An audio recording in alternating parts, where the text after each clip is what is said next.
thank you very much for joining us this afternoon. What is going on? I don't know. I was surprised as a lot of people. You know, I think when we got that late equaliser against Burnley at the weekend, you kind of think, well, it was almost like a victory for them, so we're ready to go for the next level. But 2 days later, you're getting phone calls and texts telling you that the manager's been sacked, and it's kind of strange timing. Yeah, strange timing indeed. That was going to be my next question. I mean, there are only 9 games left, so why do you think they've made that decision now? I don't know. I think if you look at, unfortunately, Michael's record over the last 8 games, I think it's only a couple of draws. The rest have been defeats, it's not been good. And people were comparing the comparisons with Henning Berg's reign after 10 games, and you kind of think, well, maybe Michael's going to get the run because that's the way the club has stated it. Then now this could be the long term for it. But with 9 games left and the situation they're in, we've only been 4 points off relegation. It's kind of it's a strange timing, I think, personally. Yeah, I mean, 5 managers have been in charge. Bear in mind, of course, you've had a couple of caretaker managers at the club this season. I mean, what impact is this going to have on the players? Oh, well, from a playing point of view, you know, they'll just be thinking to themselves that that's another manager gone, there's another one coming in, we're going to have to lift the ante again and go for it. But, you know, I believe that Gary Boyer's now going to have the caretaker's job until the end of the season.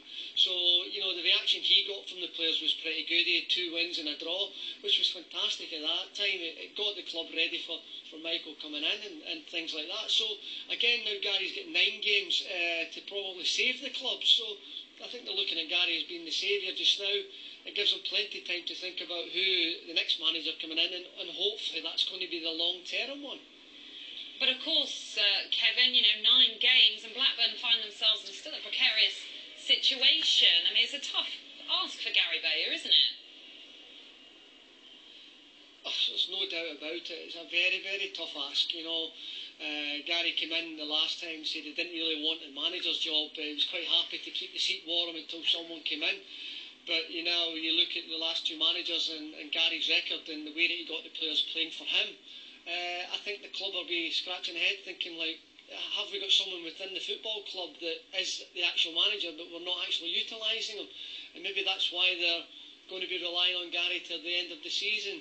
But you just hope they don't put the pressure on Gary as what the last 2 managers have had. I mean, Kevin, when Steve Keane left the club, they were 3rd.